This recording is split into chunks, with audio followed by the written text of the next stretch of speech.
Sallallahu ala Muhammad Sallallahu alaihi wasallam. Salawat salam mari kita kirimkan kepada hadirat baginda Nabi Muhammad Sallallahu alaihi wasallam. Sebelumnya kita sudah mengkaji, ini judul kitabnya, mungkin sudah ada yang terjemah atau belum ya? Khasaisul Ummah Al-Muhammadiyah, keistimewaan umat Nabi Muhammad Sallallahu Alaihi Wasallam. Makanya salah satu pujian yang sering saya baca adalah Alhamdulillahilladzi ja'alana min ummati Sayyidina Muhammad Sallallahu Alaihi Wasallam. Segala puji kepada Allah, untuk milik Allah yang menjadikan kita umat Nabi Muhammad Sallallahu Alaihi Wasallam. Dulu pernah rencana nggak jadi umat Nabi Muhammad? Pernah berkehendak nggak? Nggak tahu, bukan nggak tahu, nggak inget. Semua ruh setelah dia menyaksikan nur rububiyah Allah pada Nabi Muhammad di alam ruh, mereka ingin menjadi umat Nabi Muhammad Sallallahu Alaihi Wasallam. Makanya selevel Nabi Musa bermohon menjadi umat Nabi Muhammad Sallallahu Alaihi Wasallam. Ya. Dan kita telah menyebutkan khasais ammah. Jadi ada keutamaan umum, nanti ada keutamaan khusus. Ini masih keutamaan umum. Keutamaan umum ada beberapa, ya, kita sudah bacakan kemarin 4 Pak ya, yang mencatat. Yang pertama itu raf'ul isr, diangkatnya beban-beban berat di masa-masa umat-umat terdahulu dan tidak berlaku di umat ini. Saya tidak usah ulang, silakan ikuti, mungkin masih ada rekaman kajian lamanya ya. Yang kedua, di antara semua umat yang mendapat anugerah rahmah yang khusus, rahmah kasih sayang yang khusus, itu umat Nabi Muhammad Sallallahu Alaihi Wasallam. Dan yang ketiga, ja'alahum ummatan wasata. Allah jadikan kita umat wasata. Kita ini bukan umat pertengahan secara time waktu. Tapi wasata itu artinya umat pertengahan secara sikap, akhlak, dan ajaran. Maka aneh jika masih ada orang-orang saklek, ngaku umat Nabi Muhammad tapi saklek, apapun mazhabnya, apapun alirannya. Ya. Saya ngira cuma ahli fikih dulu yang saklek sebagian. Ternyata ada juga orang bertorikot, bertasawuf ngakunya saklek juga. Ya. Jadi ketika dulu kita menyampaikan bahwa hakikat itu asal, syariat itu furu, cabang, maka syariat mengikuti asal. Itu banyak yang protes karena nggak ngerti. Ngakunya pembaca kitab tasawuf, tapi ya sudahlah, karena kita tidak mau banyak polemik, karena debat itu bukan salah satu karakter umat Nabi Muhammad, itu karakter Bani Israel. Kita nggak usah debat, ya, baca aja lah kitabnya ya. Ya, saya mengatakan asy-syari'atu tabi'atun lil haqiqah, itu nggak salah, sesuai dengan perkataan itu. Nah, sikap moderat kita nanti akan menumbuhkan yang inti itu hakikatnya. Nah, syariat itu nanti akan mengikut. Ya. Karena sudah begitu, maka yang keempat, yusur syariah al-Muhammadiyah, kemudahan syariat Nabi Muhammad Sallallahu Alaihi Wasallam. Jadi jangan lagi ada yang saklek. Tapi bukan berarti kita tidak pendirian. Kita pendirian. Untuk akidah kita tiada tawar-menawar. Tapi ungkapan kita tidak tawar-menawar bukan berarti kita tidak toleransi, bukan berarti kita berdada sempit, bukan. Bukan juga. Ya. Nah, yang kelima, ini pada pagi ini insyaallah. Sebelumnya mari kita kirimkan Fatihah kepada murid-murid beliau yang menjadi guru saya, yang saya mengambil sanad kitab ini. Ada yang masih hidup, ada yang sudah meninggal, ya. Dan yang khususnya lagi adalah pengarang kitab ini, Abu Ya Sayyid Muhammad bin Alawi Al-Maliki Al-Hasani. Al-Fatihah. A'udzubillahi minasyaitonir rajim. Bismillahirrahmanirrahim. Shiratal ladzina an'amta 'alaihim ghairil maghdubi 'alaihim waladdallin.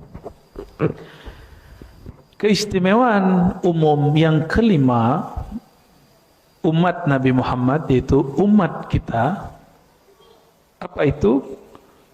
Kamalus syari'atul Muhammadiyah, kesempurnaan syariat Nabi Muhammad sallallahu alaihi wasallam. Bab ini sering disalahfahami oleh orang-orang yang ekstrim dan tekstual untuk mempersempit agama. Padahal ini adalah keluasan beragama.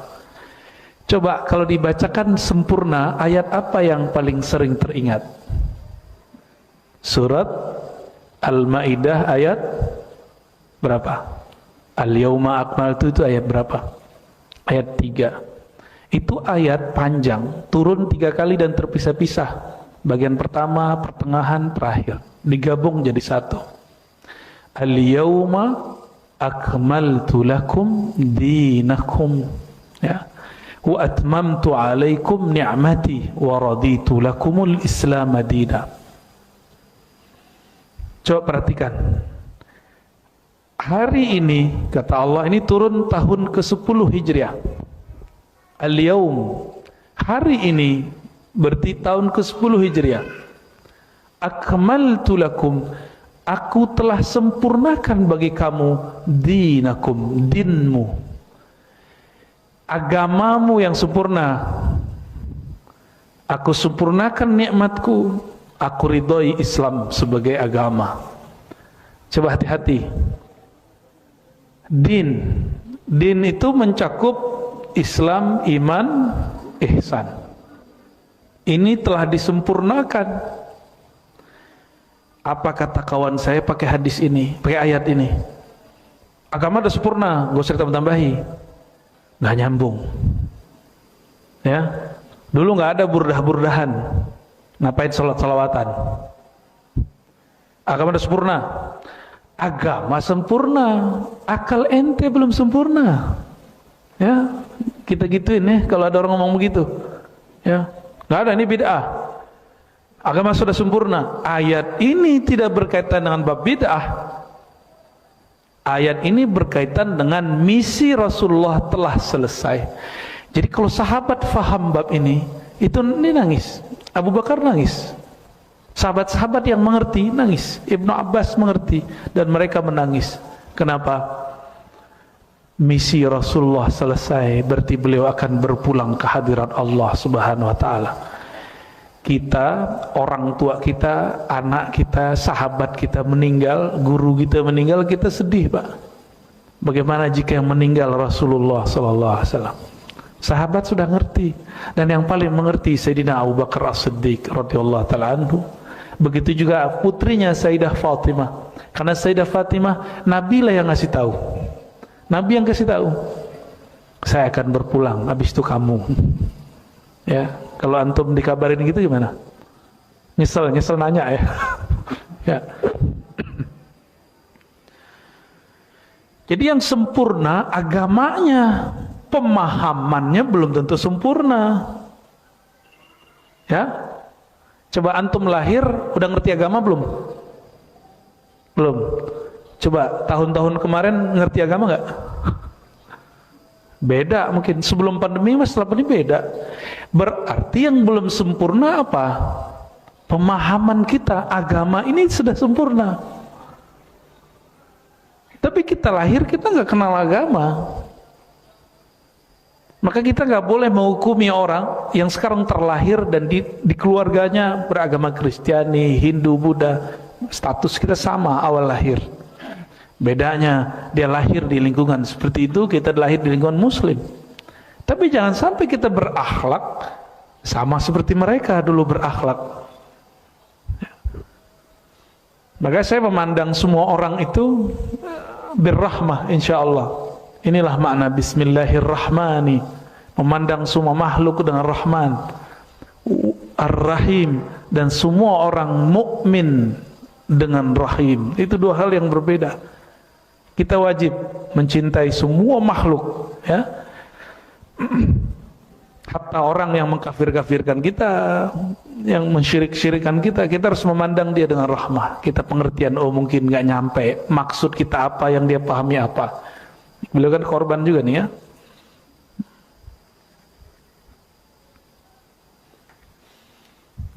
Apa kata Abu Ya Said Muhammad?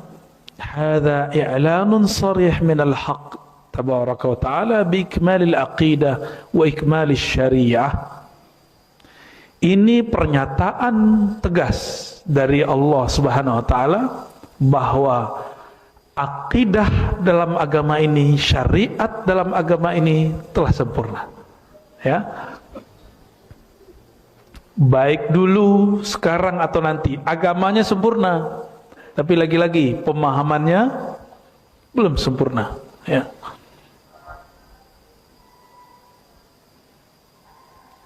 Kalimat ini, ayat ini tidak pernah turun ke nabi manapun. Tidak pernah turun ke Nabi Musa, tidak pernah turun ke Nabi Isa. Itulah sebabnya syariat Nabi Musa masih diperbaharui oleh Nabi Isa. Sedangkan syariat Nabi Muhammad tidak boleh diperbarui. Yang diperbaharui cuma fikihnya, pemahamannya. Maka sampai nanti Imam Mahdi pun muncul, syariat tidak berubah. Nggak boleh berubah. Yang berubah hanya fiqhus syariah, pemahaman syariah. Jadi tolong dibedakan, syariat suci, pemahaman terhadap syariat tidak suci. Pemahaman itu disebut ilmu fiqih, ilmu aqidah, ilmu tasawuf, ilmu hadis, ilmu tafsir. Nah ini semua pemahaman produk manusia, sedangkan syariat bukan produk manusia, diturunkan oleh Allah Subhanahu wa taala. Paham di situ? Jadi syariat tidak boleh berubah, tapi pemahaman boleh nggak berubah? Boleh berubah? Pasti berubah. Dahulu Imam Ghazali mengatakan, yas'alunaka 'anir ruh, mereka bertanya kepadamu hai Muhammad mengenai ruh. Katakan, ruh itu urusan Rabbku, kamu tidak diberi kecuali sedikit ilmunya. Imam Ghazali nulis kitab Ihya Ulumuddin, itu khidmatkah pada ayat itu? Jadi 4 jilid. Ibnu Arabi nulis 9 jilid. Maulana Rumi, Jalaluddin Ar-Rumi nulis bersyair-syair. Itu semua berkhidmat kepada yang sedikit itu. Jadi beda imam, beda cara dia memahami, sehingga beda juga hasilnya. Oke. Apa bukti syariat tidak berubah tapi fikihnya berubah? Masjid ini berkunut. Oke. Kalau nggak berkunut, saya pecat mazhab Syafi'inya. Buat mazhab baru deh. Nggak ada hak saya mecat orang dari mazhab Syafi'i. Apalagi ngeluarin orang dari ahli sunnah, itu nggak, kita nggak ada hak. Itu gaya-gaya gereja di abad pertengahan. Kalau orang-orang ahli sunnah bersikap seperti itu, dia telah mengulangi kesalahan gereja di abad pertengahan. Ya, dia sudah menjadi tangan-tangan Tuhan. Padahal Tuhan nggak bertangan seperti yang dia bayangkan. Ya, jadi orang-orang yang kemudian menjadi panitia-panitia sorga, panitia-panitia kebenaran, kita nggak. Kita mencari kebenaran, bukan panitia kebenaran. Maka kita tidak akan menghukumi seseorang dengan kebenaran yang kita pahami. Karena kita juga berharap jangan-jangan nanti meninggalnya nggak dengan ngaji begini. Meninggalnya pakai akidah yang batil. Jadi jangan sok-sok suci lah ya. Dan ini kepada semua kelompok, mau Ahlus Sunnah, Asy'ariyah, Maturidiyah, apapun alirannya, bertorikotkah dia, tidak bertorikotkah dia, zuriat Nabi kah dia, bukan zuriat Nabi kah dia, NU kah dia, Muhammadiyah kah dia, sama aja ya. Saya melihat fenomena ini begitu. Jadi setiap kali ada orang jadi mayoritas, dia menjadi tangan besi. Beda sama dia, sikat. Nah, na'udzubillah min dzalik.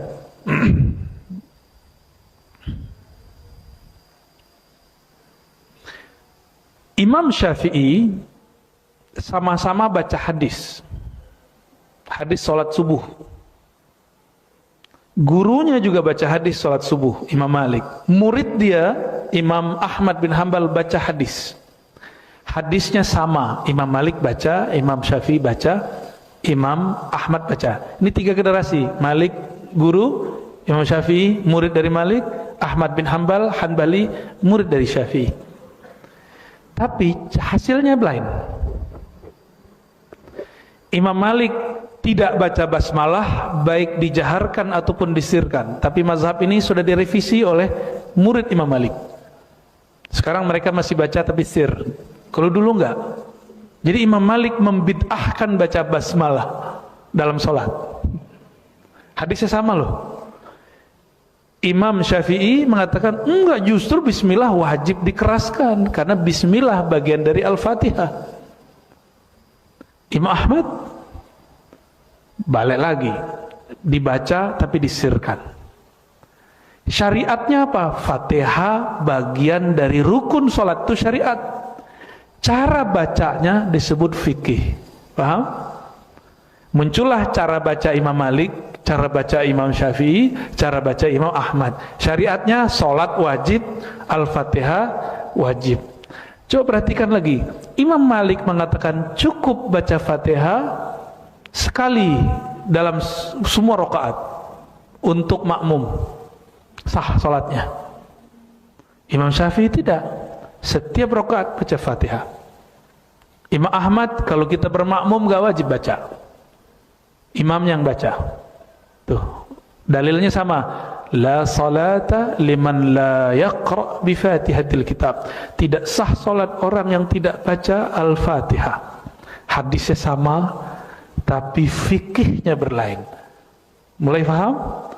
Maka fikih itu produk manusia berdasarkan hadis Nabi atau ayat-ayat suci. Oke? Jadi mazhab Imam Syafi'i, kenapa muncul mazhab? Karena antum gak sanggup baca hadis Nabi seperti Imam Syafi'i, gak sanggup baca Quran seperti Imam Syafi'i. Maka beliau merumuskan, kalau gak sepakat buat mazhab sendiri aja, boleh kok. Cuma siapa yang ikut ntar? Ya. Ada kawan saya, dia kalau sekarang disebut dengan Qur'ani ya, tapi anti sunnah. Waktu saya khutbah menceritakan kisah Nabi, apa kata dia? Ente baca-baca hadis itu enggak sahih, enggak ada hadis yang sahih. Yang sahih cuma Quran. Saya senyum. Itu aja udah istilah yang salah. Al-Quran itu bukan sahih.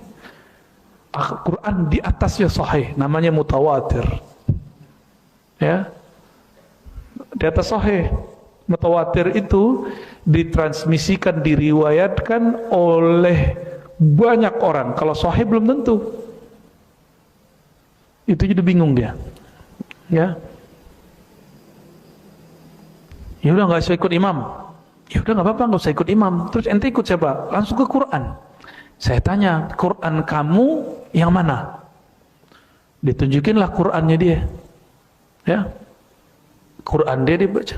Saya tanya, kamu bismillahnya dibaca apa tidak? Baca. Dikeraskan atau tidak? Tidak. Nah itu udah beda imam tuh. Yang meriwayatkan Quran namanya Imam Asim, Imam Kisai, Imam Nafi'. Kamu Qurannya riwayat yang mana? Jadi dia mengira kalau langsung ke Quran nggak lewat imam, berarti langsung ke Allah. Padahal Quran yang saya baca hari ini Itu Quran yang juga imam yang meriwayatkannya, namanya Imam Asim. Imam Asim ini dan semua imam-imam yang lain sepakat bahwa bismillah bagian dari Fatihah. Imam Syafi'i mengerti ilmu qiraat. Apa kata Syafi'i? Kalau bismillah bagian Fatihah wajib dibaca di dalam sholat jahar. Itu sejarahnya. Beda-beda tuh. Nah, ini namanya mazhab.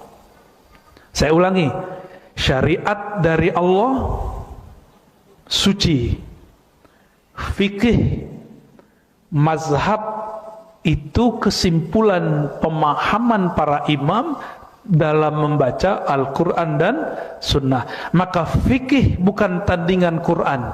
Jadi keliru orang mengatakan gak usah ikut imam, langsung saja kepada Allah. Berarti dia sedang mengadu-adu antara Quran dan mazhab, hadis dengan mazhab. Itu keliru besar, ya, fatal, keliru besar itu. Kejahilan yang dibuatkan pengajiannya, ya.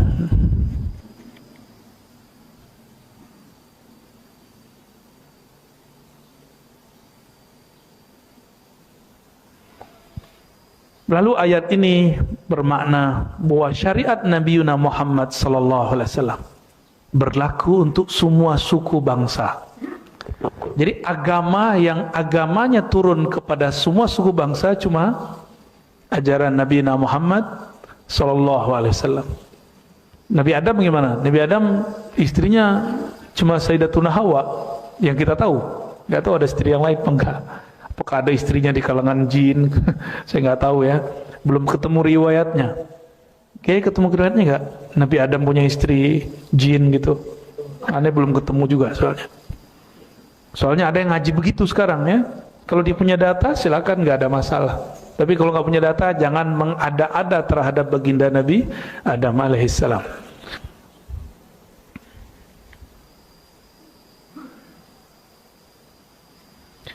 Ada juga yang membatalkan kajian Nur Muhammad. Nggak usah ngaji-ngaji Nur Muhammad, agama sudah sempurna. Nggak nyambung. Ya, justru kajian Nur Muhammad itu telah muncul di zaman sahabat. Yang ngomong Ibnu Abbas, murid Ibnu Abbas.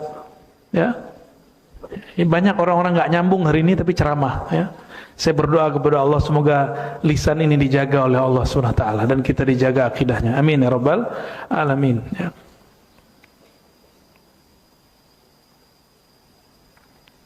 Berdasarkan itu semua, tatajaddad fiqhus syariah wala tatajaddadu syariah. Ya. Yatajaddadu fiqhuhu wala tatajaddad syariatuhu. Gitu kira-kira kalau diungkapkan. Berubah, berkembang pemahamannya, tapi ayatnya itu saja. Paham ya di situ? Oleh karena itu, penghukuman terhadap bid'ah itu bagian dari fikih atau syariat. Saya menilai ini bid'ah, itu fikih atau syariat? Fikih.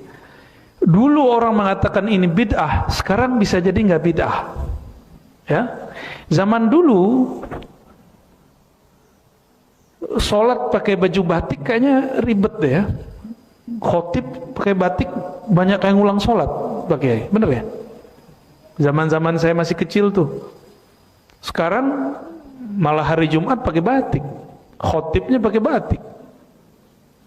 Di zaman ayah Buya Hamka, kalau pakai dasi, pakai jas, itu dianggap mirip dengan Londo, wong Londo, orang Belanda, ya. Maka disebut tasyabbuh bil kafir, kafir, menyerupai orang kafir, kufur. Dulu, lah sekarang kiai, ya, Pak Kiai ini kalau lagi kerennya pakai jas. Tapi bawahnya bukan celana, sarung. Dulu dianggap bid'ah, dianggap haram. Sekarang orang biasa aja. Berarti pemahaman terhadap bid'ah akan berubah, berkembang. Tapi dalilnya tidak akan bertambah, tidak akan berkurang. Ya, la yazid wa la yankus. Karena dalil suci, pemahaman dalil yang tidak suci. Dari dulu orang membid'ahkan sesuatu pakai dalilnya apa? Kullu bid'atin dhalalah wa kullu dhalalatin finnar. Itu aja sampai mulutnya sudah bengkak ya. Man ahdatsa fi amrina hadza ma laysa minhu fawarat. Kenceng banget kalau baca hadis ya. Siapa yang membuat hal-hal yang baru dalam agama ini tertolak. Hadisnya benar, pemahaman ente enggak benar. Nah, kita selalu membedakan yang mana yang suci, mana yang tidak suci. Mengkritik Nabi itu nifak, kemunafikan, bahkan bisa kufur. Tapi mengkritik pemahaman orang terhadap Nabi itu wajib ada, fardu kifayah. Kalau nggak ada, nggak berkembang syariat ini ketika dipahami.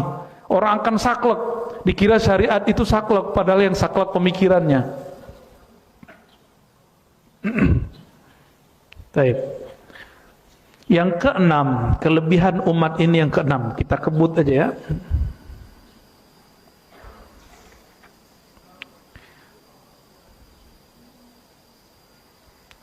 Jaminan cahaya bagi umat Nabi Muhammad. Nah, ini ada ayatnya dan hadisnya. Surat At-Tahrim ayat 8. Coba perhatikan, di hari kiamat semua orang hina kecuali dua kelompok. Al-Anbiya wal Mu'minun, dua aja. Yauma la yukhzillahu an-nabiyya wal ladzina amanu ma'ah.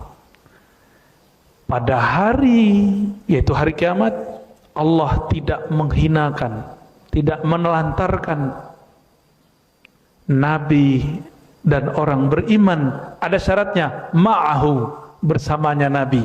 An-Nabi di sini siapa? An-Nabi pakai alif lam, Nabi Muhammad sallallahu alaihi wasallam. Nah, ini kekhususan Nabi Muhammad sallallahu alaihi wasallam. Nama beliau hanya disebutkan di Quran mim ha mim dal Muhammad. Nama jasadnya hanya 4 kali. Selebihnya nama nubuatnya An-Nabi, Rasul, Rauf, Rahim, Muzammil, Muddathir. Itu nama Nabi semua. Ya. Bahkan ada tafsir beberapa ulama ya, wal asr. Itu wal asr kan kita mengartikannya demi masa. Ya.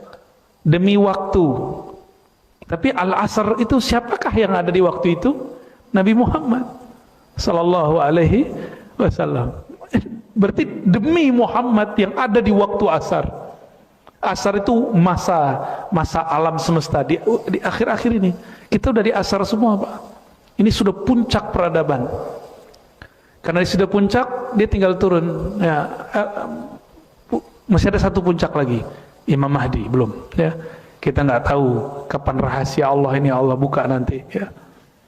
Cuma nggak tahu nanti ketika dia keluar, apakah kita masih tasdik atau bukan? Wallahu a'lam bishawab. Ya, Nabi Isa turun, ya kali ada yang nggak percaya. Dan di tengah ayat dikatakan nuruhum yas'a baina aidihim, cahaya mereka. Padahal ini cahaya dari Allah. Hum, mereka, merekanya siapa? An-Nabi dan orang beriman yang bersama Nabi. Berarti cahaya orang beriman ngikutin siapa? Nabi. Maka nur ini nurun Nabi wallazina amanu ma'ah. Nurnya Nabi, namanya Nabi itu siapa? Muhammad. Bernamalah Nur Muhammad sallallahu alaihi. Jika dia Nur Muhammad ada di Quran. Sekarang nur itu tersimpan di dada antum, gak keluar, gak keluar. Dia hanya keluar lewat akhlak, lewat senyum, lewat husnuzan. Itu keluarnya. Nanti pada hari kiamat cahaya itu Allah buka, dan siapa saja yang nur Muhammad itu masih hidup di dalam kalbunya, tidak padam, dia akan dilihat oleh Allah Subhanahu wa taala. Nah, nuruhum yas'a baina aidihim, cahaya mereka terlihat ada di hadapan mereka memancar. Wa bi aimanihim, dan di kanan mereka. Yaquluna rabbana atmim lana nurana. Lalu mereka berdoa, ya Allah sempurnakan nur kami, nur Nabi tadi yang ada pada kami. Apa maksudnya? Orang beriman tadi ada yang tidak sempurna. Ini yang berdoa bukan Nabi, ini yang berdoa orang beriman. Mereka berdoa, ya Rabb, kami mungkin belum sempurna mengikuti Nabi Muhammad SAW, maka sempurnakan nurnya kami. Itu maksudnya. Karena di hadis Nabi mengajarkan, ya Allah beri cahaya depan kami, belakang kami, kanan kami, kiri kami, atas kami, dan juga jaga kami dari bawah kami. Itu nur. Itu yang disebut nurun ala nur. Dan nur itu adalah nur Nabi Muhammad sallallahu alaihi wasallam, ya. Orang-orang yang kasyaf dapat melihatnya, ya. Waqad waddahat as-sunnatul musharrafah hadhihi al-khususiyah kama thabata fil hadis anna Nabiy sallallahu alaihi wasallam qala. Dan Nabi dalam hadis mulianya mengatakan, ini garansi dari Rasulullah, penjelasan ayat ini. Inni la'arifu ummati yaumal qiyamah. Kan kita bertanya, sebanyak ini umat manusia, yang Habib cuma berapa orang nih? Beliau aja nih ya. Kita bukan. Terus Nabi kenal kita lewat apa? KTP nggak ada. Antum punya KTP nggak ntar? Dukcapil udah nggak ada. Maka nama KTP kita nggak laku. Nama jabatan kita nggak laku. Gelar kita nggak laku. Hatta gelar kiai ustadz itu nggak laku di sono. Apalagi cuma gelar-gelar biasa. Lalu dengan apa Rasulullah kenal kita? Rasulullah mengatakan, inilah arifu ummati yaumal qiyamah min bainil umam. Di antara umat manusia dari Nabi Adam sampai umat akhir zaman, aku mengenal mana umatku dengan satu cara. A'rifuhum, ya. Ada beberapa cara, ya, 3 di sini. A'rifuhum yu'tauna kutubahum biaimanihim. Kitab mereka diberikan dari kanan. Nah, maka kalau orang mimpi ada sesuatu dari kanan, mendapat kitab dari kanan, itu kabar baik. Itu simbol. Ini simbol, ya. Yang kedua, jadi Nabi pas lihat ada pembagian laporan kitab amal dunia, mereka menerimanya dari kanan. Langsung Nabi kata, oh itu umatku. Yang kedua, bisimahum fi wujuhim min athari sujud. Terlihat dari pancaran sujud pada wajah mereka. Pancaran, bukan bekas, ya. Kalau yang sujud kulitnya mungkin sensitif, mungkin ada bekasnya. Pakai kok nggak ada? Atasan dikit pakai nggak ada ya? Nggak ada. Berarti bukan bekas itu. Tapi kalau saya ada bekasnya nggak apa-apa. Ya, ini Bapak ada nih Pak, ya, hati-hati Pak, jangan riak ya. Nah, ada yang enggak, itu ada juga. Kadang ibu-ibu sensitif kulitnya, hitam juga. Tapi ingat, itu adalah tanda fisik pulang ke tanah. Ya, tanda yang sebenarnya orang sujud kepalanya di bawah atau di atas, ndongak atau tunduk. Itulah makna sujud. Sujud itu terlepas dari kesombongan, ego, kepala dia yang dia anggap hebat selama ini ditaruh di bawah. Itu baru ente sujud namanya. Ya, apabila kita belum seperti itu, belum mau naruh akal ini di bawah, tunduk kepada hukum Allah, tunduk kepada kebesaran Allah, belum disebut orang sujud. Ya. Jadi, man huwa sajid, siapakah orang yang sujud, siapakah yang ada bekas sujud dalam dirinya? Orang yang akhlaknya seperti orang sedang sujud. Ya. Terjemahkan sendiri akhlak orang sujud apa aja. Satu apa? Tawadu. Apalagi? Orang sujud tuh keras apa lembut? Bisa nggak orang sujud tuh kenceng badannya? Harus lembut. Maka sujud jangan kenceng. Ciri-ciri orang-orang yang sholatnya lembut, penuh dengan rahmah rahim, ketika sujud punggungnya akan rileks. Tapi itu bukan peregangan yoga, ya. Sujud kita bukan yoga. Ya, saya tidak mengharamkan yoga karena saya nggak ngerti yoga itu apa. Ya, nanti saya belajari dulu itu yoga itu apa isinya. Kalau memang ada syirik, syiriknya yang dibuang, gerakannya tidak masalah. Ya. Ada meditasi, meditasinya harus diislamikan. Stretchingnya nggak ada masalah. Yang ketiga, wa'arifuhum binurihim yas'a baina aidihim. Ada bekas di wajahnya. Sekarang aku mengenal mereka dengan cahaya yang ada pada diri mereka. Baina aidihim, memancar ke hadapannya. Ini berarti 3. Dan ini jaminan dari Rasulullah SAW bahwa umatnya bercahaya. Jadi nggak usah khawatir ya. Dan cahaya ini didapat salah satunya lewat wudhu. Jadi antum kalau wudhu, setan stres. Kita ke masjid, setan nangis. Kita jamaah ngaji, setan gila pak. Ini setan lagi gila nih. Antum ngaji itu setan gila. Apalagi ngajinya ngaji tentang Nabi Muhammad, musuhnya iblis. Jadi Nabi Muhammad itulah musuh terbesar iblis. Nabi Adam itu cuma pintu aja. Pintu terbesarnya adalah Nabi Muhammad SAW. Lalu siapa lagi yang membahas tentang Nabi Muhammad SAW? Musuh besarnya, musuh bebuyutannya. Jadi kita cukup punya musuh satu aja, iblis. Yang lain gak usah. Ya. Kecuali ada manusia dalamnya iblis, itu lain cerita ya. Iblis sifatnya 2 aja, aba wastakbara. Dari situ turunlah sifat-sifat kegelapan, enggan, ya, wastakbara, merasa sombong, merasa lebih benar dari orang. Katanya ngaku ahlu sunnah, tapi merasa lebih benar dari temannya, udah kena, ya, kena juga tuh. Sufi udah jadi mursyid, merasa lebih tinggi kemursidannya dari yang lain, kena juga. Nggak jaminan orang bertarikat benar, nggak jaminan orang berakidah Asy'ariyah benar, secara manhaj benar, tapi secara rohani itu urusan pribadi dia dengan Allah Subhanahu wa taala. Jadi kita nggak juga mengkultus-kultuskan tarikat yang kita pelajari, manhaj yang kita ikuti, mazhab yang kita amalkan, enggak juga. Yang suci cuma Al-Qur'an dan Nabi Muhammad SAW. Hadis pun masih ada yang palsu. Hadis nggak suci pak, kecuali yang mutawatir. Hadis yang suci hanya yang mutawatir. Selain hadis mutawatir, maka hadisnya masih dimasuki pemahaman-pemahaman dan hafalan-hafalan sahabat. Ya. Yang ketujuh, kelebihan umat Nabi Muhammad sallallahu alaihi wasallam. Ya.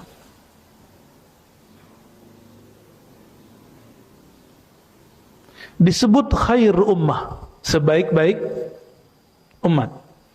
Ini ayat kuntum khaira ummatin, surah Ali Imran 110. Kuntum khaira ummatin ukhrijat linnas. Kamu adalah umat terbaik yang dikeluarkan untuk manusia. Kalimatnya pakai li. Ini menunjukkan bahwa kamu adalah hadiah bagi manusia. Jadi umat Nabi Muhammad itu hadiah bagi umat yang lain. Linnas, bagi manusia, ya. Ta'muruna bil ma'ruf. Apa karakter umat Nabi Muhammad terbaik? Ini terjemahannya kita harus upgrade. Ta'muruna bil ma'ruf, kita sering mengartikan amar ma'ruf. Yang terbayang amar ma'ruf nyuruh-nyuruh. Salat. Nah, itu yang terbayang sama kita. Bukan begitu ta'muruna bil ma'ruf wa tanhauna 'anil munkar. Galak-galak. Ngancem-ngancem. Lo ngomong itu neraka. Itu yang kebayang sama kita, amar ma'ruf nahi mungkar. Bukan begitu. Amar ma'ruf nahi mungkar, coba perhatikan lafaznya. Al-ma'ruf, sesuatu yang dikenal. Orang ini belum kenal apa yang kita maksud, terus kita bentak, itu belum ma'ruf. Anak kita sudah ngerti bahwa sholat itu wajib, terus kita bilang, dek sholat yuk. Nah sholat, ayo ke masjid, itu namanya amar ma'ruf. Tapi dia belum ngerti. Ayo ke masjid, dia bingung. Emang masjid kenapa? Emang puasa kenapa? Tiba-tiba langsung dibom, kayak di Bali. Kan bingung tuh orang. Belum didakwahi, belum diajak ngobrol, tiba-tiba dibom. Dia pas bangun di alam kubur kan dia bingung. Ya Tuhan, saya belum sempat ngaji. Ya. Tiba-tiba ada orang yang katanya kenal engkau ngebom saya. Makanya yang tukang ngebom itu pak, itu dosanya luar biasa. Walaupun dia bawa nama agama. Dan dia akan nanggung siapapun yang dia bunuh. tanggung nasibnya, sanggup nggak ntar tuh? Jadi hati-hati antum ya, jihad itu beda dengan kejahat. Ya. Jihad bukan jahat.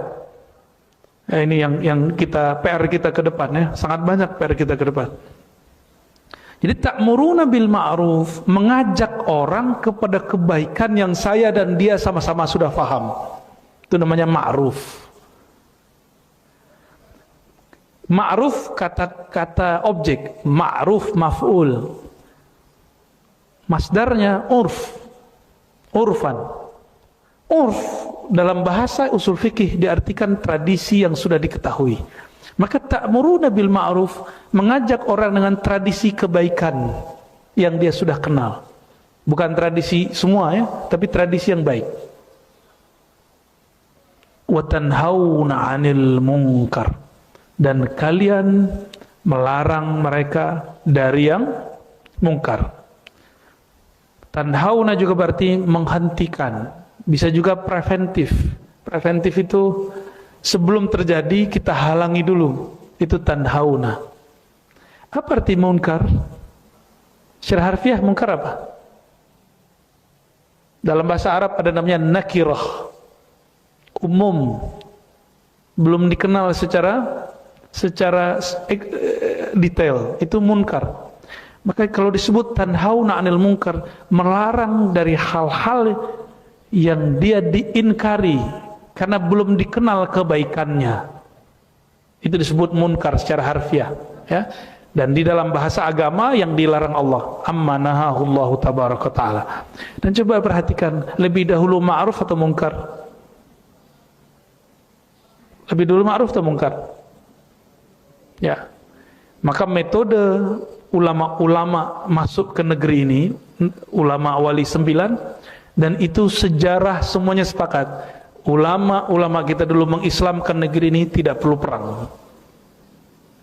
Tidak perlu perang. Cuma negeri kita, Pak. Masuk ke Eropa perang. Tapi masuk ke Indonesia, dan negeri ini negeri paling besar Islamnya sedunia. Bapak coba lihat peta Indonesia, itu sama dengan Eropa dari ujung ke ujung. Apalagi kalau digabung Malaysia, gabung ya semua digabung sama Filipina, lebih gede kita.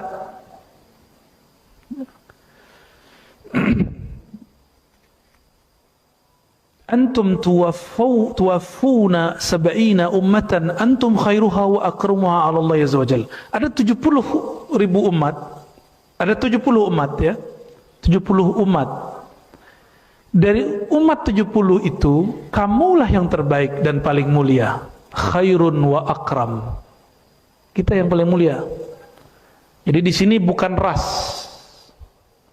Bukan berarti ras Arab, ras Eropa, ras India, ras Cina, ras pribumi lebih mulia, enggak ya. Tolong hindari kata-kata itu ya. Dan saya tidak suka dengan kata-kata pribumi ya, itu rasis. Cek aja gennya ntar, siapa tahu bukan pribumi ya.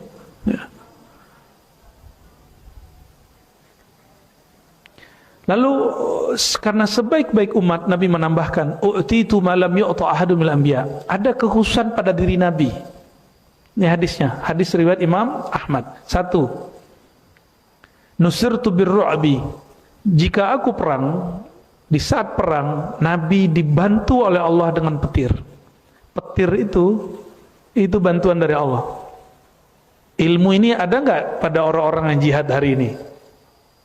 Adanya ngebom, ya, nggak masuk. Berarti Rasulullah dan petir itu sahabatan, Pak, secara rohani itu. Ya, pasukannya Rasulullah itu. Petir itu pasukan Rasulullah. Hujan pasukannya Rasulullah. Karena dulu di beberapa kelompok musyrikin, mereka takut perang kalau ada petir. Dan Nabi biasa kalau mau perang minta supaya dikirim petir itu. Orang Islam kalau ada petir nggak ketakutan. Orang yang bertauhid, tapi yang tidak bertauhid kalau ada petir gimana? Ada ketakutan. Kita biasa aja. Petir fenomena alam, itu tentara-tentara Allah Subhanahu wa taala. Tentara itu jangan dibayangkan seperti militer ya. Tentara itu nggak mesti begitu. Tentara Allah menghancurkan Namrud cukup dengan lalat kecil masuk ke dalam hidungnya, masuk ke otaknya, lalu menjadi banyak. Itu tentara Allah. Ya. Wa utitu mafatihal ard, dan aku diberi kunci-kunci bumi. Jadi Nabi tahu kunci-kuncinya bumi. Tapi Nabi ngambil nggak akses bumi? Enggak. Nabi dikasih kuncinya, tapi Nabi enggak. Nah, di saat perang Khandaq, lagi buat parit, Khandaq itu artinya parit. Di saat buat parit, ada satu batu yang tidak bisa diangkat dan dihancurkan. Maka sahabat lapor kepada Rasulullah. Sahabat badannya lebih besar, Nabi tidak terlalu besar, sedang badan Rasulullah. Cukup dipukul 3 kali hancur. Karena Nabi tahu kuncinya. Di bumi itu ada batu, ada tanah, ada tumbuhan, ada hewan.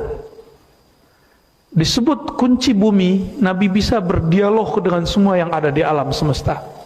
Masih ingat kisah yang saya sering ceritakan bahwa Nabi SAW ketika beliau jalan, tiba-tiba ada onta curhat.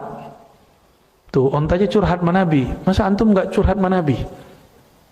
Tapi onta karena akalnya tidak ada, curhatnya urusan perut. Maka siapa saja yang curhat kepada Rasulullah, mengadukan masalah rezekinya, mohon maaf ya, urusan perutnya, huwa wal jamalu sawa, huwa wan naqatu fi martabah wahidah. Derajat dia dan onta ya sama aja. Ya. Berarti kita ini berpikir selevel onta, tapi tubuhnya mulia manusia, jatuh-jatuhin harkat martabat itu. Jadi tolong jangan selawat level makom onta, itu marifat al-ontawiyah. Bener gak? Bener untuk level onta, level kita enggak. Ada yang lebih tinggi. Masih ingat pohon kayu yang Nabi bersandar? Levelnya lebih tinggi, ditanyain bersamaku atau masuk surga? Dia jawab surga. Masih mending. Di surga jadi orang dia. Karena ruhnya dikasih badan, ditiupkan ke badan. Bukan reinkarnasi, bukan. Hanya Allah yang tahu rahasianya. Hanya Allah yang tahu. Ruh kita ini tidak pernah dia bersatu dengan badan. Dia cuma berkaitan. Maka roh itu tidak pernah bereinkarnasi. Nggak ada. Dia ketika turun, dia bukan reinkarnasi. Ketika ditiupkan, bukan berarti dia keluar dari zat Allah. Enggak. Itu orang yang bayangkan begitu, dia telah gagal bertauhid kepada Allah Subhanahu wa ta'ala. Ya, ruh itu rahasia Allah. Kita nggak tahu bagaimana posisinya, tempat dan ukurannya. Apa kata beliau? Wasummitu Ahmada. Aku dinamakan oleh Allah Ahmad. Waju'ilat turabu li tahura. Dan aku diberikan hadiah semua debu tanah suci bagiku. Wa ju'ilat ummati khairal umam. Di riwayat lain, ju'iliyat liyal ardu masajida. Semua muka bumi boleh jadi tempat salat. Kalau di sini wa ju'ilat ummati khairal umami. Umatku jadikan umat terbaik. Jadi kalam ini bukan kalam kita, tapi kalam baginda Nabi Muhammad sallallahu alaihi wasallam. Ada kalimat itu summitu Ahmada. Aku dinamakan Ahmad. Coba Ahmad. Ahmad kalau ditulis A, H, Mim, Dal. Ahmad. Saya kalau ingin mengatakan aku memujimu ya Allah, bahasa Arabnya Ahmaduka. Ahmaduka. Maka Ahmad artinya pujian yang tak terputus-putus. Aku memuji Allah. Aku memuji Allah. Apalagi arti Ahmad? Sama wazannya dengan af'al. Ha mim dal, hamad artinya pujian. Ahmad artinya yang paling terpuji. Yang paling terpuji. Itu arti Ahmad. Ya, ada lagi arti-arti yang lain ya. Dan perlu diingat ya, ada beberapa kalam yang bukan hadis tapi disebut hadis oleh sebagian orang yang kajian-kajian diri, kajian ma'rifat nafs, tapi itu keliru. Ya, ada kalimat misalnya ana Ahmad bila mim. Itu bukan hadis. Itu ungkapan-ungkapan ulama-ulama yang mereka sedang mabuk kepada Allah Subhanahu wa taala dan sedang memandang Nabi Muhammad sallallahu alaihi wasallam, ya. Itu bukan hadis Nabi, ya. Dan maknanya tidak boleh bertentangan dengan tauhid yang diajarkan Rasulullah sallallahu alaihi wasallam.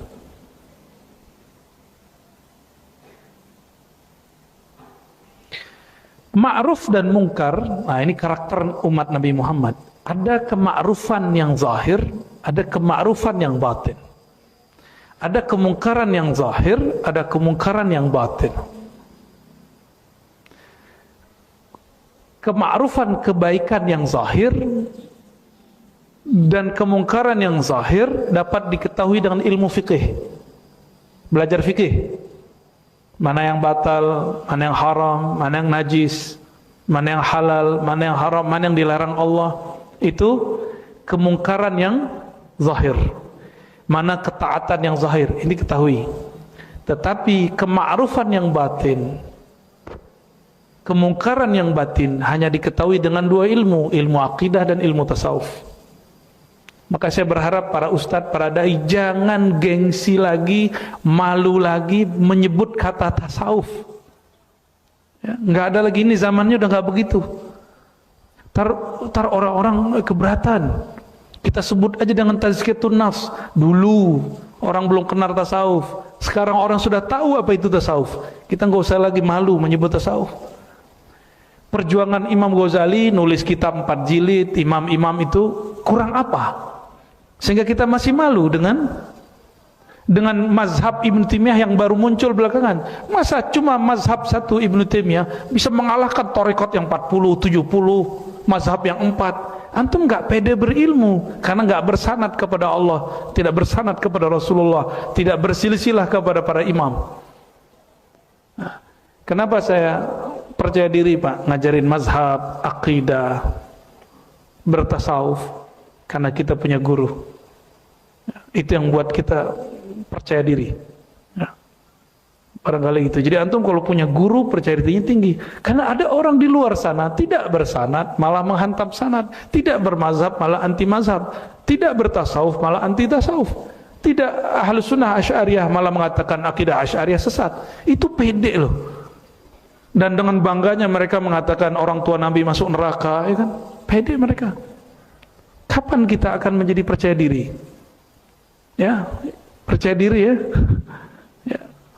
Para ustadz, para syaikh, para dai harus lebih percaya diri. Jangan hanya ingin menyenangkan jamaah dan pengurus masjid. Pengurus masjid nggak mau nih gunain tasawuf, udah cari masjid yang lain. Ya. Nanti pengurusnya ada yang protes, ya udah cari masjid yang lain. Emang masjid cuma satu doang. Ini makna hadis. Wa ju'ilat liyal ardu masajida.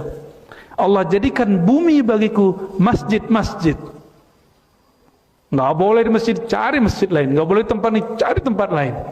Nanti Allah akan buka. Dan toh buktinya sekarang orang udah biasa ngomong tasawuf. Bener nggak? Udah nggak ada aneh. Antum jadi gila nggak ngaji tasawuf, ngaji hikam selama 2 tahun ini? Ya, lewat YouTube kah ya? Alamul YouTubiyah.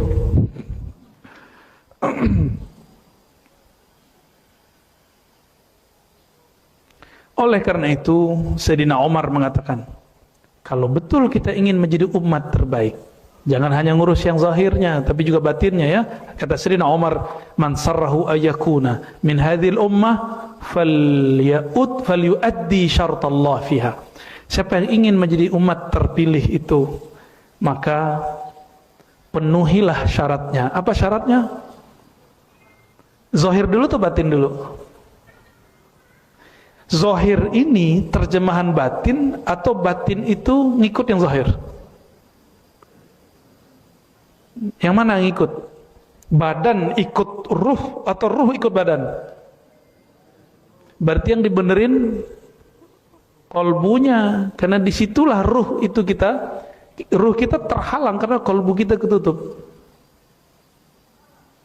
Dan nggak mungkin kalau nggak ngaji kitab tasawuf, kitab akidah. Baru enak ngaji fikihnya. Kalau nggak ngaji fikih jadi beban. Bayar zakat lagi nih 2,5%, ya kan? Kepikiran mulu. Dan sudah banyak orang saya ajarin fikih zakat, itu pertanyaannya berusaha menghindari bayar zakat. Ustaz, nih gelang saya pakai, tapi sekarang saya simpan aja. Katanya kalau perhiasan yang dipakai, emas perhiasan, tidak kena zakat. Sekarapmu ya.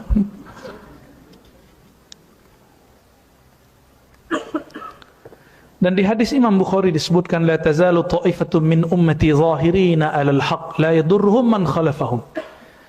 Senantiasa muncul di umatku sekelompok orang, ini kalimatnya ta'ifah, bukan banyak, ta'ifah. Ta'ifah itu lebih kecil dari firqah. Jadi umat pecahannya firqah. Firqah lebih kecil lagi, namanya ta'ifah. Ta'ifah ini bahasa dari kata tawaf, orang yang jalan berjuang, keliling, memperjuangkan alal haq. Mereka memperjuangkan al-haq. Coba perhatikan lafaznya, alal haq. Mereka bukan merasa hak, mereka berusaha memperjuangkan al-haq. Itu beda. Mereka tidak merasa benar, tapi memperjuangkan kebenaran. Dua hal yang beda. Ya, dan manhaj kita al-haq satu, tapi perjuangan terhadap al-haq boleh berlainan. Ya, al-haq, siapa al-haq? Allah. Al-haq menurunkan kitab yang disebut juga al-haq, Al-Quran. Turun kepada Nabi yang juga al-haq, Nabi Muhammad SAW. Itu hak-hak-hak. Kita tidak ada jaminan haknya. Walaupun saya bersanad, bapak bersanad, bersilsilah, bernasab, nggak ada jaminan. Nggak ada jaminan. Karena tidak ada jaminan, maka perlu ada perjuangan. Disebut ta'ifatun min ummati zahirina 'alal haq. Sekelompok umatku yang ta'ifah, yang dia bergerak. Jadi digunakan kata ta'if karena menunjukkan walaupun umat Muhammad SAW banyak, tapi yang bergerak cuma 1-2 orang. Ya, masjid pengurusnya banyak, yang aktif paling cuma 3-5 orang. Bener, bener ke? Bukan nyindir, emang asli begitu. Negara ini sama, yang bener paling cuma berapa orang, selebihnya ya begitulah. Tapi kita berharap Allah kuatkan yang 3-2-5 orang itu ya. Kita kalau mikir-mikirin banyak orang bobrok, kita juga bobrok lah. Kita sama diri kita aja belum tentu benar ya. Baik. La yadurruhum man khalafahum. Jadi pertama karakternya dia berjuang, memperjuangkan kebenaran tapi tidak merasa paling benar. Karena kebenaran satu, perjuangannya boleh banyak. Dan yang kedua, la yadurruhum man khalafahum. Mereka tidak terganggu oleh orang yang berbeda dengannya. Ya, ini yang disebut percaya diri. Ini yang disebut apa? Percaya diri. Artinya mereka dikucilkan, dibenci, itu nggak ngefek. Jangan sampai karakter ini ada pada diri kita, tapi di dalamnya manhajnya nggak benar. Jadi ada orang pejuang, tapi yang diperjuangkan bukan hak, yang diperjuangkan kelompoknya, egonya. Ya. Thariqat itu cuma jalan, mazhab itu cuma jalan, manhaj cuma jalan. Bukan ini yang kita perjuangkan, yang diperjuangkan al-haqnya.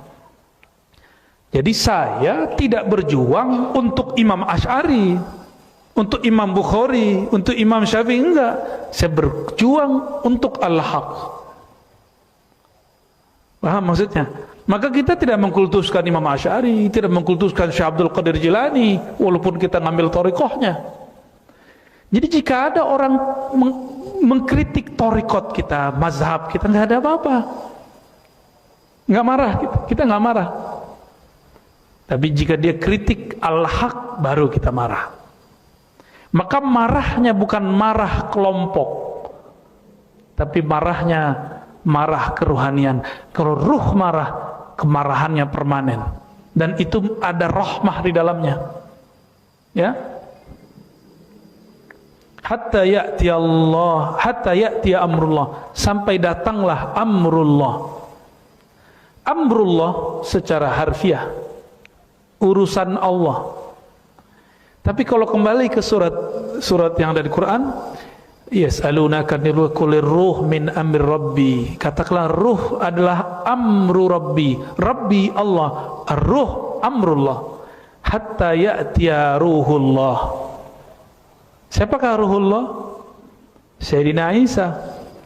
Kalau ruhullah turun, berarti Imam Mahdinya sudah ada. Kita bukan ikut Nabi Isa, ingat. Kita bukan ikut Nabi Isa, ikut siapa? Ikut Al-Mahdi. Maka yang kita ikuti Al-Mahdi. Al-Mahdi ikut siapa? Ikut Nabi Muhammad sallallahu alaihi wasallam. Maka yang diikuti tetap Nabi Muhammad.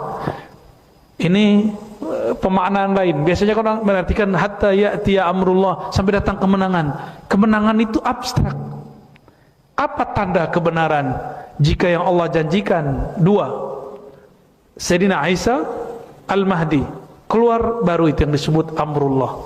Ya, penerjemahan ini kita boleh berbeda, tapi ini yang saya dapat. Ya, barangkali mungkin nggak ada yang menerjemahkan begitu, Kiai. Ya, aliran sesatkah, Kiai?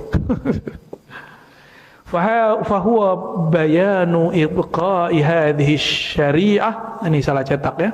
Syairah ya. Syari'ah fil ummatil Muhammadiyah walau ala suratin dayiqah ya. Wa hadha bi khilafi ahli kitab fa inna amalu hadhihi syairah. Wa tanasaw mujamalatan wa riya'an aw nifaqan wa istiblan alladhi huwa adna billadhi huwa khair ya. Kita jangan seperti ahli kitab yang dulu songong-songong ya, ketika datang ilmu baru dia tolak. Ada satu prinsip yang kita baca dari tadi, yang saya mulai dari awal, bahwa ilmu berkembang, pemahaman berkembang, tapi kebenaran dia tetap satu. Oke? Sekarang kita ngaji begini, ini proses keilmuan ya. Dan saya tidak boleh merasa paling benar, apalagi yang jadi jamaah. Nah, salah satu kesuksesan kami ngajar, jamaahnya, murid-muridnya tidak merasa paling benar di antara kelompok-kelompok yang lain. Tapi dia mengatakan, kami berjuang untuk kebenaran, tapi kami tidak merasa paling benar. Nanti kita lihat sampai 2004, 2024, 2027, 2030, masih begitu nggak? Kalau begitu berarti saya sukses ngajar ya. Insya Allah. Mana jamnya nih? Jam 9. Nyambung yang ke-8. Qaunul Masih Isa min afradi hadhil ummah. Barusan saya menyampaikan makna amrullah, salah satunya adalah ruhullah. Yang disebut ruhullah siapa? Sayyidina Isa. Tapi ruhullah ikut kepada Sayyidur Ruh. Sayyidnya ruh Nabi Muhammad. Nabi Muhammad mengatakan Al-Mahdi minni ya, Mahdi dariku, ismuhu ismi, isimnya dengan isimku sama, maka Sayyidur Ruh pewarisnya adalah Al-Mahdi. Sayyidina Isa mengikuti Al-Mahdi ya. Nomor 8-nya Qaunul Masih Isa min afradi hadhil ummah. Nabi Isa seorang nabi di masanya, tapi ketika dia turun, dia bukan jadi seorang nabi mandiri, tapi dia mengikuti umat Muhammad, bukan langsung Nabi Muhammadnya. Coba tinggi nggak umat nih? Umat kita nanti ada imamnya. Imamnya bukan nabi, Imam Mahdi bukan nabi, oke? Al-Mahdi laisa binabiyyin. Mahdi bukan nabi, tapi Nabi Isa ikut Mahdi. Paham kira-kira maksudnya nih? Berarti kenabian Nabi Isa tunduk kepada Nabi Muhammad sallallahu alaihi wasallam. Jika semua nabi diturunkan kembali, 124.000 nabi turun, semuanya menjadi pengikut Nabi Muhammad sallallahu alaihi wasallam. Kalau ada imamnya saat itu, itulah imamnya. Kalau Kiai Abdurrahman yang sholat, ya mereka ikut di belakang. Ikut di belakang. Karena mereka belum pernah tahfiz kayak Kiai Abdurrahman kan. Kira-kira seperti itu ya. Kira-kira antum hebat nggak? Nabi di zaman dulu, umat di zaman ini. Jadi level umat ini kalau benar dididiknya, itu selevel Nabi di zaman dulu jika dia ulama. Itulah maksud dahulu Abah Guru Sekumpul, sehingga dituduh sesat oleh orang tidak mengerti. Apa kata Abah Guru Sekumpul? Syekh Muhammad Zaini As-Samani, kata beliau, al-awliya, para aulia itu pada hakikat diri mereka adalah nabi. Ini kalimat kan berbahaya. Saya baru ngerti ketika membaca hadis al-ulama warasatul anbiya. Ulama itu jadi mulia itu karena di dalam dirinya ada waris. Waris dari siapa? Waris dari Nabi Muhammad sallallahu alaihi wasallam atau Nabi Isa. Maka ulama ini kayak Abdurrahman, dia mungkin mewarisi Nabi Daud, mungkin nabi yang lain. Kalau suaranya enak, pembacaannya mana, kalau bilang ngimamin kita hanyut, itu dapat pancaran Nabi Daud tuh, pewaris Nabi Daud. Kalau berbicara tentang ilmu, kita terfana, itu warisan Nabi Isa alaihi salatu wassalam. Ya, Nabi Musa suka debat, ya.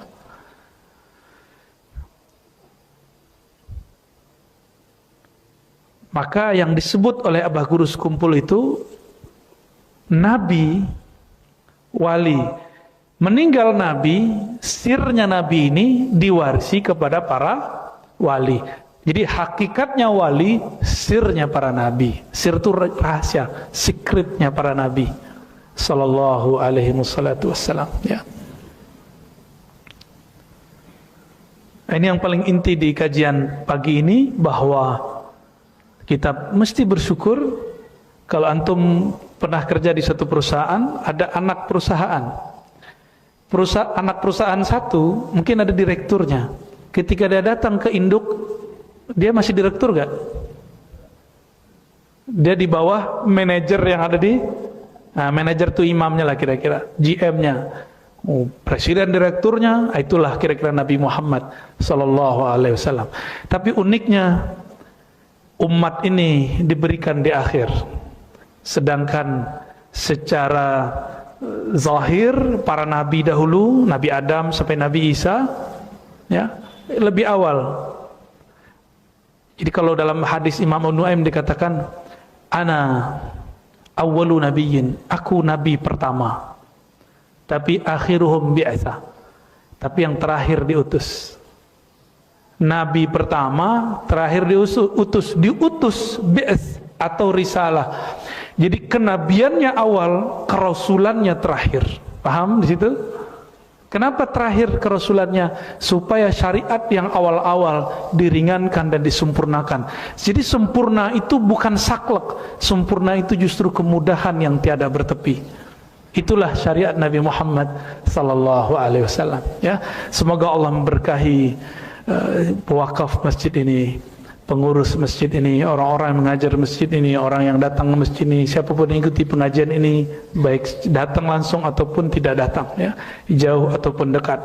Wabil khusus kepada guru dari guru kita, Abuya Said Muhammad Alawi Al-Maliki. Saya dipanggil Abuya bukan gelar dari saya, Pak, ya, itu gelar dari guru saya, ya. Kalau saya nggak berani pakai gelar Abuya, karena Abuya itu gelar ulama besar. Cuma karena guru ngasih kita terima. Tapi saya nggak berani menyebut diri saya Abuya, ya. Kalau Buya biasa di kampung, tapi kalau ada tambahan Abuya, itu gelar yang pantas untuk Sayyid Muhammad Alawi Al-Maliki, gelar untuk beliau, ya. Nasallallahu alaihi wasallam. Ada diskusi, tanya jawab, fadhal. Terima kasih kepada Buya. Terus kemudian Bapak sekalian, mungkin ada dua pertanyaan yang boleh disampaikan kepada guru kita. Satu dari bapak-bapak, satu dari ibu-ibu. Ibu-ibu satu, dan angkat kanan. Bapak-bapak ada satu? Enggak ada? Baik, baik, dua ya.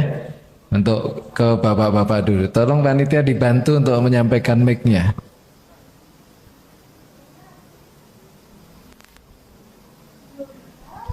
Maaf, Ki. Sebutkan nama, Pak. Afan.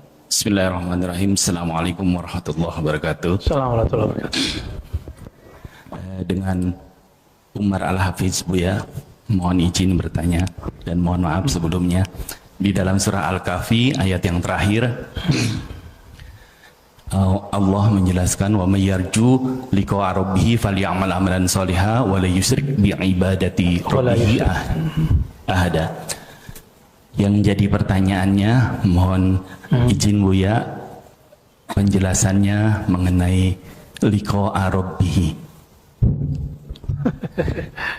di dunia. Apakah bentuk kita taklim di sini adalah salah satu bentuk liqa'a rabbih? Masya Allah. Syukran Buya. Assalamualaikum warahmatullahi wabarakatuh. Assalamualaikum. Nanti ada di sini tentang kekhususan Nabi Muhammad. Salah satunya adalah ru'yatu Rabb, memandang Allah Subhanahu wa taala. Ru'yatu Rabbil Izzah. Jika nabinya diizinkan memandang Allah, maka umatnya akan diizinkan memandang Allah. Nah, tadi pertanyaannya tentang akhir dari surah Al-Kahf. Jadi sirnya surah Al-Kahf itu di akhirnya.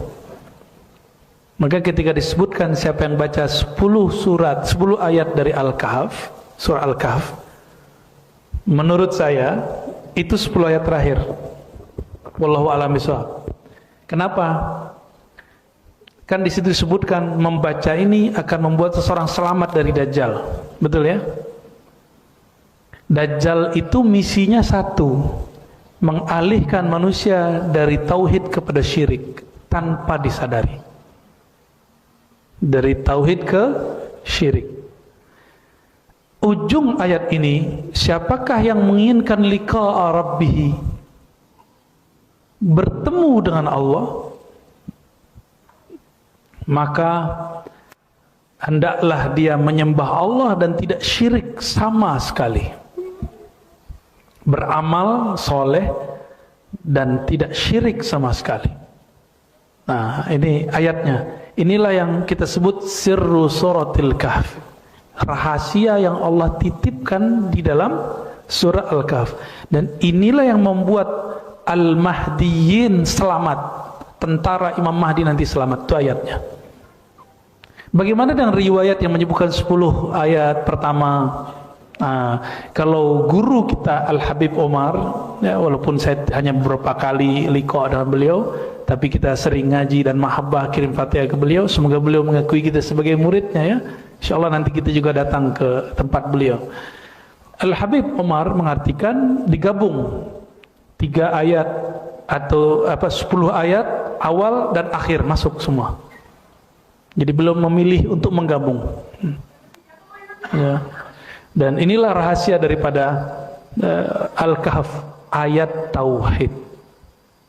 Tauhid yang sebenarnya itu di ujung, Pak. Maka saya sarankan kalau Jumat baca aja deh dari awal sampai akhir, ya.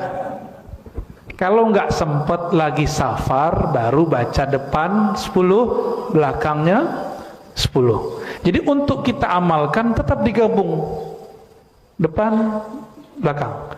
Tapi kalau orang bertanya, sebenarnya rahasianya di mana? Itu di ujung. Ya, itu di ujung. Dan surah Al-Kahf ini paling unik karena menyebutkan kisah Ashabul Kahf, menyebutkan Ya'juj Ma'juj. Nanti setelah Imam Mahdi, Dajjal, Imam Mahdi, baru Ya'juj Ma'juj. Jadi Imam Mahdi itu perang 2 kali, Pak. Pertama melawan Dajjal, yang kedua melawan Ya'juj Ma'juj. Ya'juj Ma'juj itu perusak. Jadi, dan ini jangan rasis ya. Itu bukan ras ini dan ras itu, bukan.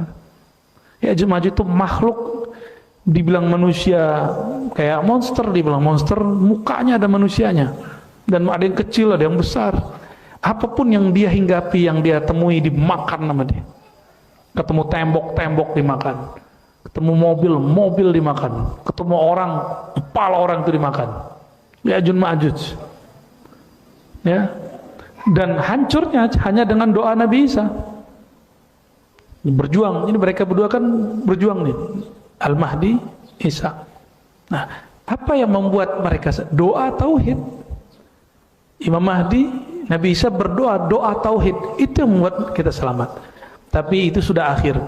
Setelah itu semua orang beriman meninggal dengan satu tiupan angin. Itu tiupannya bukan angin biasa, itu tiupannya malaikat maut. Siapapun beriman di kolbunya meninggal seperti dia kena angin. Nah, kamu nggak meninggal begitu? Ya, maka tasdik kepada ilmu akhir zamannya harus kuat. Ya, sehingga kolbunya betul-betul tenang. Ciri-ciri ngaji akhir zamannya benar, kolbunya tambah tenang, bukan galau gelisah. Seandainya besok turun Dajjal, kita tetap harus kerja hari ini, kira-kira gitu. Ya, kita harus tetap ngaji hari ini, jangan takut. Seandainya besok langsung kiamat, kita tetap harus berangkat sholat zuhur hari ini. Besok-besok, yang penting sekarang. Taib. Jadi itu rahasia daripada akhir surat Al-Kahf. Ya. Nah, memandang Allah, liqa'a rabbihim, bertemu. Gak usah bertemu Allah deh, ketemu kiai aja sulit, ketemu Habib aja sulit, kecuali Habib dokter. Ya. Ketemu presiden sulit. Ada seorang santri ngomong begini, ketemu Tuhan lebih gampang dari ketemu wali. Nggak ngerti dia, ini santrinya masih bahlul ini ya. Ya, ketemu Tuhan sholat. Emang ente bisa sholat kalau nggak mengerti ilmu kewalian? Emang orang bisa sholat, bisa bertemu Allah kalau dia nggak berguru ke wali? Nggak mungkin. Itu mungkin karena saking sulitnya dia ketemu seorang Habib atau seorang kiai ya. Ketemu makhluk yang spesial pun sulit, gimana mau ketemu Allah? Tapi Allah mengatakan, inni qarib, aku sangat dekat. Nah ini, jadi Allah itu kasih silogis, siloka, kalimat-kalimat yang membuat orang-orang yang tadinya berpikir ngambang, balik lagi. Jika hambaku bertanya tentang aku, katakan aku dekat. Berarti mau ketemu Allah, harus tahu pintu kedekatan itu. Apa pintu kedekatan kepada Allah? Inna rahmatallahi qaribun minal muhsinin. Sesungguhnya rahmat Allah dekat kepada orang yang muhsin, ihsan. Rahmat Allah, siapakah yang disebut rahmat Allah? Rahmat Allah itu nama siapa? Kita kan terjemahinnya kasih sayang, itu terjemah. Siapa rahmat Allah itu? Wa ma arsalnaka illa rahmatan lil alamin. Bolak-balik di situ aja, Pak. Mau kemana-mana pergi, baliknya ke situ, ke Nabi Muhammad.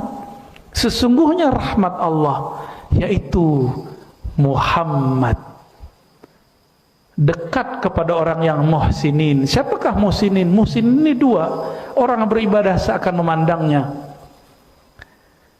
Nabi mengatakan, sholatlah kamu kama ra'aitumuni usolli, seperti kamu melihatku. Jadi sholat yang benar itu ketika Bapak merasa berimam, rasanya dipimpin Rasulullah, baru ketemu Allah. Ya, kalau enggak ketemu Allah. Karena pintu bertemu Allah cuma Rasulullah. Karena hanya Rasulullah satu-satu zat yang pernah bertemu dengan Allah Subhanahu wa taala. Tapi kita enggak nyembah Rasul, berimam kepada Rasulullah sallallahu alaihi wasallam. Ya. Gitu, Pak. Saya nutup-nutup ini dibuka-buka lagi. Baik. Baik, untuk selanjutnya Ibu, mana tadi anak-anak? Tolong mic-nya atau Ibu. Berdiri, Alki Majalan.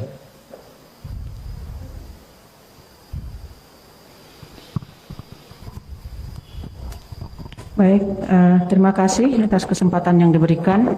Assalamualaikum warahmatullahi wabarakatuh. Mohon maaf Bu ya, mau nanya dua. Pertama, di statement terakhir Bu ya, bahwa kemudahan yang tiada bertepi itu maksudnya apakah dalam urusan akidah atau urusan ibadah? Yang kedua, di dalam Al-Qur'an kan dikatakan sesungguhnya setan itu adalah musuh yang nyata bagi kita. Ibu sering memikirkan gitu, kita seolah-olah berada dalam satu kondisi kita punya musuh yang sudah jelas, tetapi kita seolah-olah tidak merasa kita punya musuh yang jelas. Nah, mohon Buya bisa memberikan penjelasan lebih supaya ada hal yang jauh lebih bertambah dari pemahaman yang mungkin hanya sedikit. Terima kasih. Assalamualaikum warahmatullahi wabarakatuh. Assalamualaikum. Di nomor 4, kelebihan umat Nabi Muhammad, syariatnya mudah. Kenapa saya menyebut kesempurnaan syariat Nabi Muhammad ini adalah kemudahan yang tak bertepi. Ini rahasia pengalaman saya, bukan rahasia, ini pengalaman saya. Semakin saya belajar Al-Quran, Sunnah, membaca kitab-kitab yang ada dan juga mengamalkannya, dan berguru kepada guru yang berlainan faham, semakin saya faham, ternyata yang dulu saya anggap saklek itu nggak saklek. Yang dulu saya anggap rumit, nggak ada yang rumit. Jadi semakin orang itu mendekat kepada pewaris-pewaris rahmat Allah bertepi nggak? Syariat itu buah dari rahmat Allah. Mungkinkah dia bertepi? Dia nggak mungkin bertepi. Karena syariat itu isinya rahmat, bukan beban. Ingat, syariat isinya rahmat, bukan beban. Tapi ahli fikih membahasakan syariat itu beban. Kita ganti, mungkin terjemahannya yang salah. Kita ganti dengan tugas, taklif. Secara harfiah taklif artinya apa pakai? Beban kan? Itu harus diganti pakai pas ngajar. Kita ganti tugas. Karena kalau diartikan syariat itu beban, waduh gawat. Sejak kapan Allah membebani kita? Emang Allah butuh kita? Kapan Allah memerlukan kita? Kita yang perlu Allah atau Allah perlu kita? Nah, orang yang paham, kata Ibnu Athaillah, ada orang di hadis Nabi masuk surga dipaksa. Ibnu Athaillah yang jawab, umat manusia pada dasarnya malas sholat, bener ya? Subuh kayak berat, tahajud berat. Tapi ketika diwajibkan sholat 5 waktu, mereka terpaksa. Dan kunci sorga yang paling asas itu 5 waktu itu. Dipaksa bayar zakat. Itu namanya pemaksaan masuk sorga. Antum nggak mau. Jadi itu bukan beban, itu hadiah dari Allah Subhanahu Wa Taala. Ya. Ada kita kayak dipaksa sama orang, ayo kamu ikut, yang penting kamu ikut. Kita bingung, apa sih paksa-paksa? Ternyata kita mau dikasih hadiah sama dia, senang nggak? Paksaan yang dicintai, paksaan yang disukai. Itulah syariat.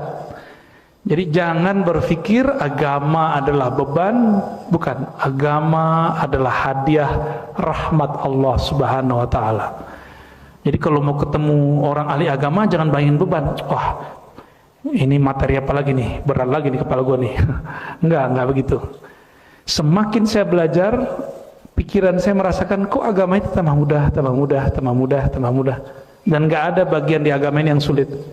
Dulu mikirin sholat witir, ribet amat sih sholat witir. Sekarang malah jadi kecanduan, nikmat sekali. Zikir pagi sore, dulu kayaknya, waduh, subhanallah 100, alhamdulillah 100. Kayaknya beban, tapi lama-lama kita yang memerlukan kalimat ini, bukan beban. Ya. Sholat jamaah beban ya. Antum jamaah itu pasti diterima sholatnya. Nih jaminan. Antum sholat jamaah pasti diterima. Tapi kalau sendiri walaupun khusyuk belum tentu diterima. Ya. Kenapa kita diterima? Kita mau ngikut imam di depan aja kita sudah diterima Allah. Berarti sudah tawadu. Yang Allah lihat itu bukan antum khusyuknya. Yang Allah lihat, maukah kamu dipimpin oleh seorang pemimpin? Kita maunya mimpin diri sendiri aja, nggak mau dipimpin orang. Nah, di situ sudah mulai kelihatan asarus sujud. Imam salah nih depan, kita tetap aja ngikut kan? Benar nggak? Imam udah salah dibaca ayat. Lu jadi imam salah-salah, gue nggak jadi ikut deh gitu. Bisa gitu nggak? Tetap aja di ruku kita ruku. Nah itu hebat. Maka orang yang jamaah pasti diterima sholatnya, tapi diterimanya birrahmah, karena Allah sayang, bukan karena sholatnya berkualitas. Ya. Inilah alasan kenapa ada para imam mewajibkan sholat jamaah. Ya. Baik. Gimana? Cukup? Udah 2? Mau nambah lagi? Iya, tadi yang pertanyaan kedua untuk ibu tadi. Oh, yang kedua apa tadi? Oh, setan. Setan, musuh setan. Baik. Syaitan itu sifat, Bu. Sebutan untuk sifat. Maka sifat ini ada pada iblis,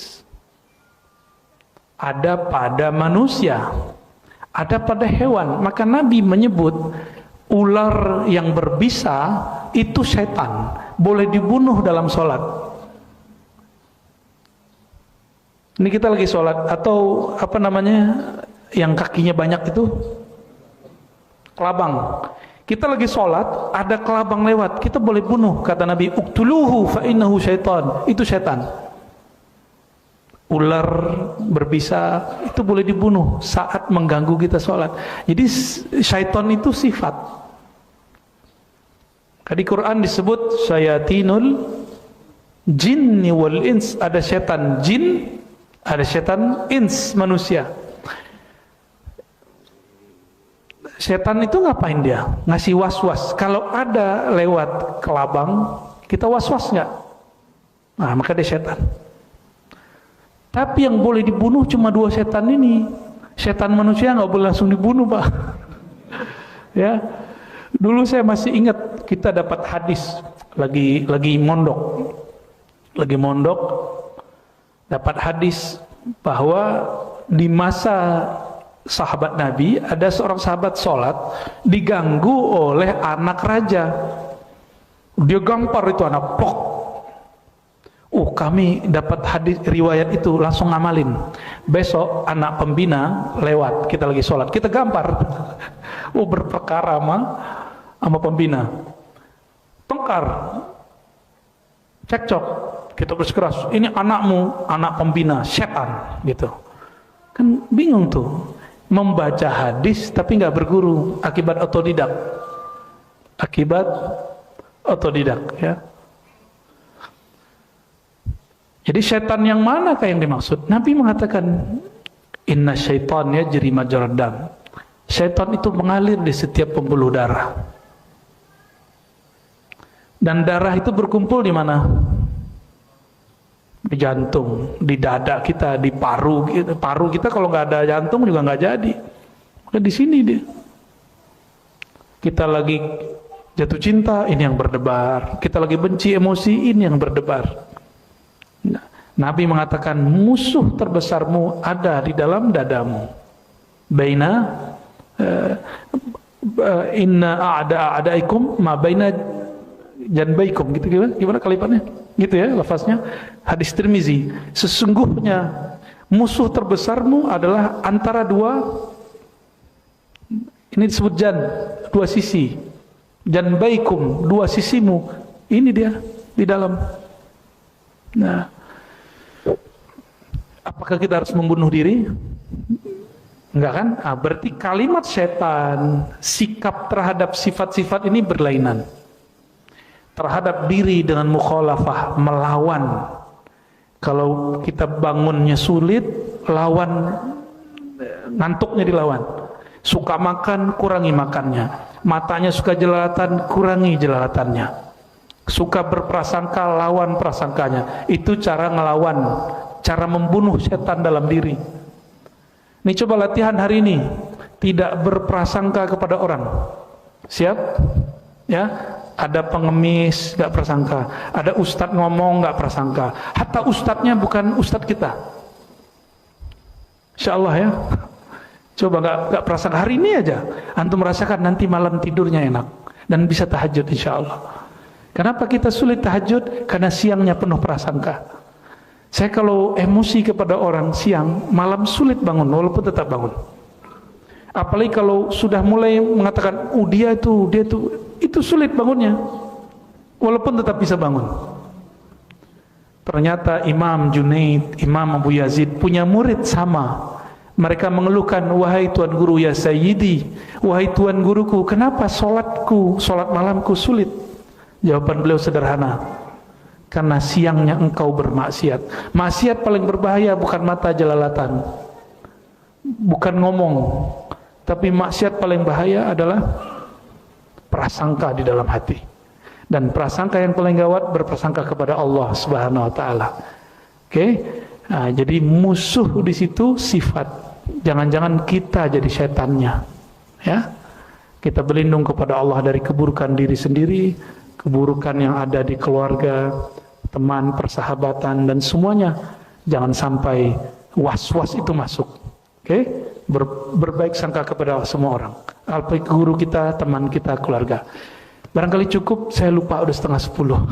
Nanti pertanyaannya ditabung ya, Mas ya. Insya Allah bulan depan ada anak saya 100 hari, mungkin kita cari hari lain, ya. Ya, insya Allah ini salah satu basis kita nanti untuk ya. Jadi saya kalau ngaji pengajian ini nggak banyak-banyak. Pengajian masjid saya cuma beberapa. Mungkin di Cinere ini dan Puri kali ya, wallahu alam bishawab. Udah cuma beberapa pakai ya. Kita tutup dengan doa, Allah hazini wa likulli salihah. Kita kirimkan Fatihah untuk Nabi Muhammad SAW dan untuk diri kita sendiri, orang tua dan semua guru-guru masyayikh dan siapapun yang hadir ataupun yang mendengarkan kajian ini. Lana wa lahumul Fatihah. A'udzubillahi bismillahirrahmanirrahim. Ya Muslim.